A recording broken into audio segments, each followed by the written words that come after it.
What's going on, ladies and gents, man? It's your man, Mr. Funkadelic Jones. Welcome to Drive with Funkadelic, where we talk everything gig work, teach tips, tricks, insights. If I'm eating, y'all eating. Let's get down to business, man. Hey, like, comment, subscribe. You feel what I'm saying? But let's get down to business right quick, man. And I know we're going to agree to disagree. Some people not going to agree with me. Some people are. It's all good. It's all love. That's what I'm here for. Now, a lot of people are asking, well, is gig work getting slow? Is gig work dying out? What's going on with gig work?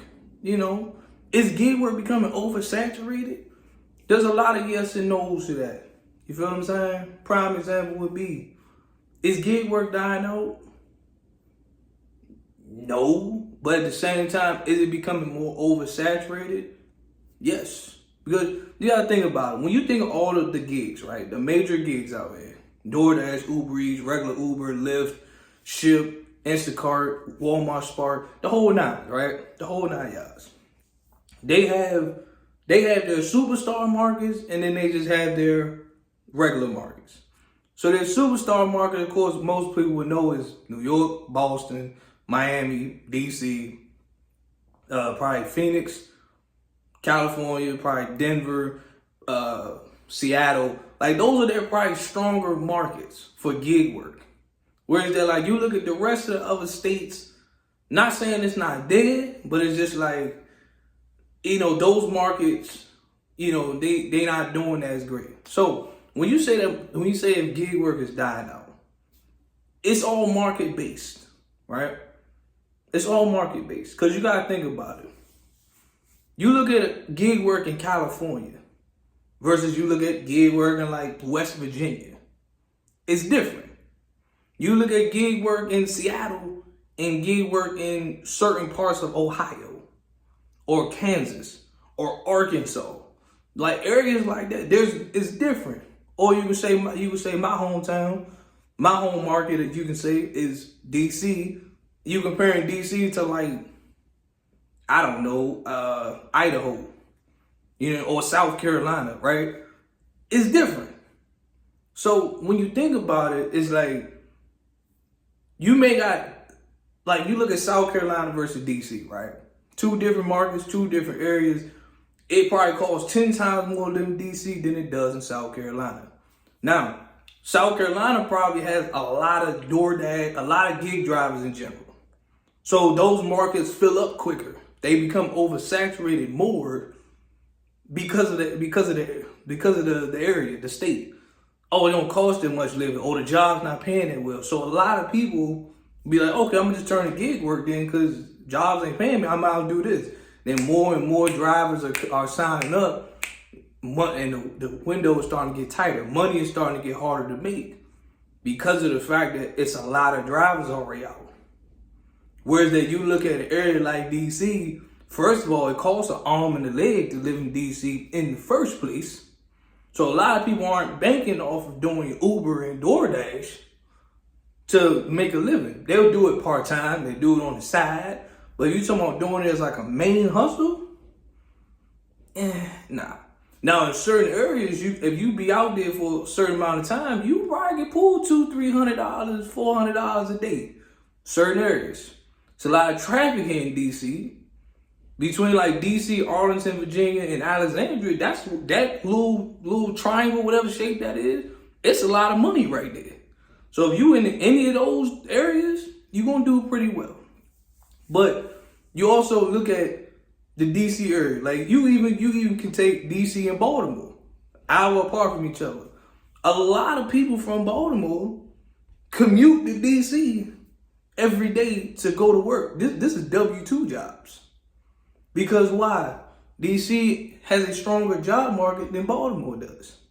That's why a lot of gig workers have more success in the DC area than they do up north in Baltimore. I've done it out there. I mean, real with you, it's hard to do gig work in Baltimore. Everybody and their mama do gig work in Baltimore. So the money is tight up there, jump. You feel what I'm saying? But it's all based on market. Your market depends on everything.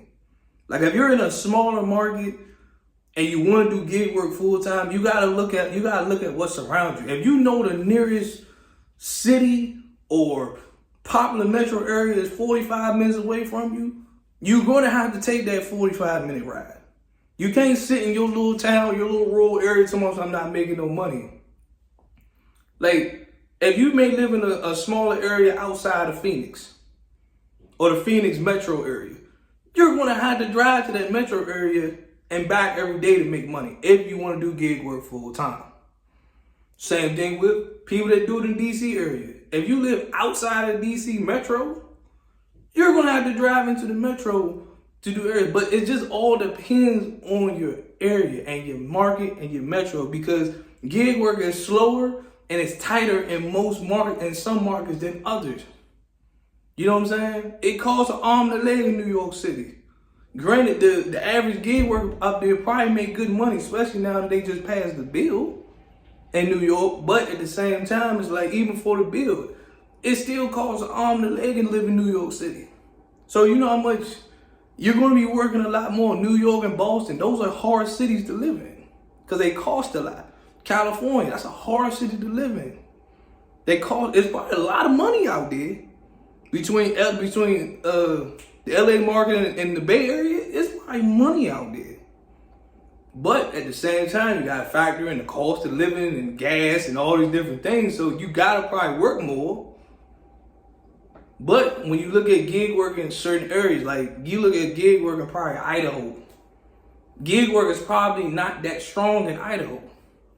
It's probably out there, but it's probably oversaturated because regular W-2 jobs probably don't pay that well. So a lot of people turn to gig work, which forces gig work to get oversaturated. Go to Florida, you go to Miami. First of all, Miami, it probably costs a lot to live in. Yet, there you go. You got Miami, Tampa Bay, Jacksonville, Orlando. They're major markets out there. You know what I'm saying? It's money in Florida. Florida don't cost nearly as much as DC, but Florida's a major market. So you probably can still make reasonable, decent money. Depends on, I guess, what market you're in. So it's all about market-based and market-dependent. So if you're in a smaller market, money's probably gonna be a little bit tighter. Like, it's probably gonna be harder for you to make $100 a day because it's starting to get oversaturated. When you're in bigger markets, you could probably still make $100 a day. You could probably still make $100 a day, but that $200-$300, you really want to push for it. But you know what I mean? Y'all can let me know what market you drive in. Is it slow? Is it still popping out there? Who knows? But it's your man Funk with Desi Jones. I'm signing out, y'all. I gotta go. I'm relaxed till it's time for me to go to work. I'm gone. Ooh-wee.